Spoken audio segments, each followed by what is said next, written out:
aniga jeermaan mowqifkay waxa weeye horan waan uga soo jeeday horan waan u sheegay inaan magaranaysaa kulankaasi aanu maanta meesha qaban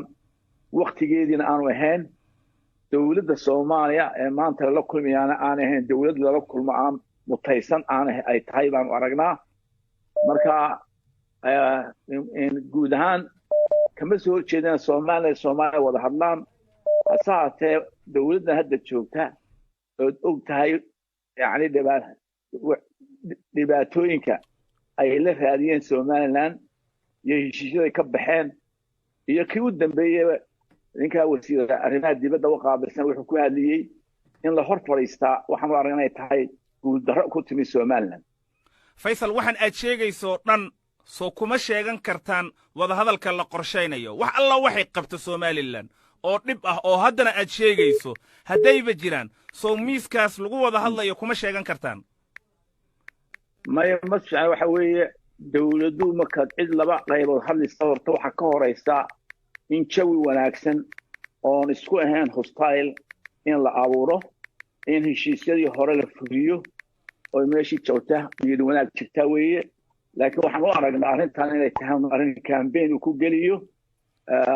madaxweyne Farmaajo arrinta oo annaga wax allaay wax dan ugu jira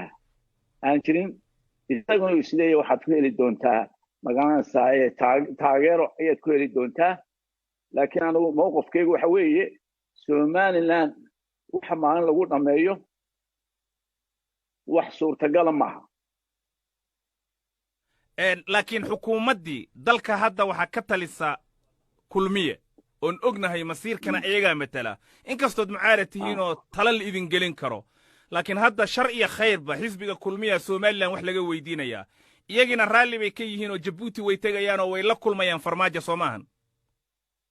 arrintaas waxa weeye horta executive-ku wuxuu xaq u leeyahay waa jira hasaatee markay noqoto mustaqbalka Somaliland waxa weeye waa arrin balaaran waxay u baahan tahay different baa la qaaday dagaal baa lagu qaaday waa la dhintay waa loo xasuuqoobay arrin maalin iyo laba maalmood la ilaa soo bax Djibouti ku kulmaysaaneen oo loo yeeriyo way ka arrin ka weyn tahay arrinta waxaan u arkaa inay aanay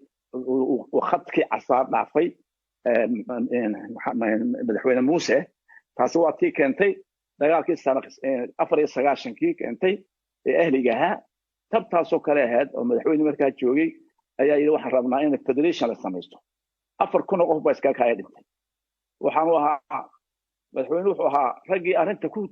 ku campaign gareynayay ee lahaa beeshaas waxay rabtaa midnimo Soomaaliyeed maantana waxaan u aragnaa in arrinta tiyo kala tahay yaan aragnaa oo khadkii dhaafay Faysal laakiin ilaa hadda ajenda cad oo la og yahay oo Djibouti looga wada hadlayo ma jiro waxa aad ka sii diday maxay tahay marka maadaama la yiri bar horta la isu imaado ajendiina aanan war laga haynin waxa laga wada hadlayo miyaa la isku soo noqon ma wax kala laga wada hadli maba oginba wixiiba marka soo ma mood inaad meel cidla ka diday engineer ma waxa weeye waxaan u qalminba in maanta maamulka ka jira muqdisho la fadhiistaa uma qalmo waa maamulku sheeganaya waa maamulku soo farageliyay waa maamul heshiisyada hore ka baxay waa maamul sharci u dhameysay berbera horumarkeeda ka soo horjeeda wax xaaraan